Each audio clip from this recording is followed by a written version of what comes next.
అనకాపల్లి జిల్లా బోడుమెట్టలో గిరిజనులు వినూత్న నిరసన తెలిపారు. బురద ఊబి తొలగించాలని గిరిజనులు ఆందోళన నిర్వహించారు. క్వారీ లారీల వల్ల రోడ్డు దెబ్బతింటుందన్నారు. బురద మొత్తం రోడ్డు మీద చేరడంతో గాయాల పాలవుతున్నామన్నారు. బురదను వెంటనే తొలగించాలని గిరిజనులు డిమాండ్ చేశారు. ఊపిని వెంటనే తొలగించాలి. బోడుమెట్ట వద్ద ఊపిని వెంటనే తొలగించాలి. బోడుమెట్ట వద్ద ఉన్న ఊపిని వెంటనే తొలగించాలి. నల్లరాయి క్వారీ రోడ్డు ఏర్పాటు చేసిన దగ్గర నుంచి బోడుమెట్ట కూడా ఊపిని వెంటనే తొలగించాలి. వెంటనే తొలగించాలి ఊపిని. చాలా రోజుల నుంచి గత కొన్ని సంవత్సరాల నుంచి రోడ్డు ఇలాగే బురద అయిపోతూ ఉంటుంది. అలాగా వాహనాలు అంబులెన్స్ వెళ్ళటానికి చాలా ఇబ్బందికరంగా ఉంది. అధికారులు దీన్ని ఎవరు పట్టించుకోవట్లేదు.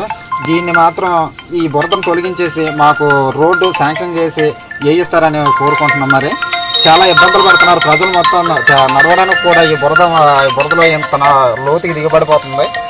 కనీసం నడవడానికి కూడా ఇబ్బందిగా ఉంది. ఇక్కడ అధికారులు దీనికోసం పట్టించుకుంటారని కోరుకుంటున్నాం.